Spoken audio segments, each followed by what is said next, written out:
Methamphetamine is the worst drug ever to hit our planet. It's not wiping out one generation of people, it's wiping out four. It's wiping out 4 generations of people. And they're doing it wrong. I run Australia's largest and strictest rehab. I specialise in 2 things. First thing is showing a person how they can change their life.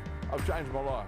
Second thing is showing families how they can bring a person to the point of wanting to make the decision to change because they want to change. Again, your loved one is doing what they want to do because they enjoy it. The drugs are good, the meth is good. You like your beer, you like your wine, well, we like our drugs. Mind your own bloomin' business. The problem is we have today is that we have an epidemic on our hands and it's not being acknowledged. And they're trying to put band-aids, but the band-aids ain't working, they're not dealing with the wound. You can class addiction basically in 5 categories. You have an A, a B, a C, a D, and E. How you would help an A is different than how you'd help a B. You can't help a C and a D. An E, well, there's 3 types of E's. Like I said, I spent 26 years of my life in and out of prisons and institutions. Even when I wasn't in prison, I was still in prison. You can take the prisoner out of prison, but then you've got to get the prisoner out of the prisoner. I tried to hang around the geeks, the normal people. I felt like I was a weed, that I didn't belong. And the only time I could hang around them if it was off my face. The drug itself, it turns the person that you love the most into the person that you hate the most. The drug changes you. In order to help the person, you've got to treat the drug, not the person. That drug is the evilest drug ever to hit our planet. And we're only seeing the beginning of what's happening. Out of the heart flow the issues of life.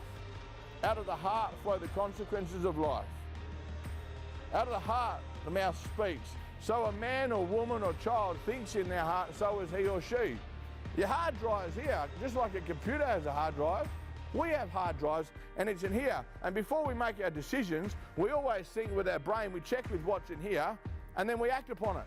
I said to you before that the second we're born, we are being programmed, and how we're programmed is by the way mum is mum and dad is dad, by the way that they model fatherhood in the home, by the way that they are as parents.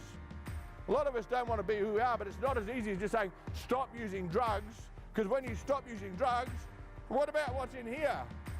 When you get that thought, I can't do this anymore, I want to change, if you can get that thought from your head into your heart, and they ring me, not because you tell them to ring me, but because they want to ring me, I can water that seed and make it grow. You have a responsibility from the day that that child pops out of its mother's womb to equip that child, to empower that child, to strengthen that child, to teach that child how to live life. I can speed up a person's addiction process from 20 years to a year or 2. You are where you are because of the decisions you make. My job is to be there if you struggle as you live life and you face circumstances that you do and you don't create. I would give you advice of what to do, but unless you do it, you will reap the consequences of your choices.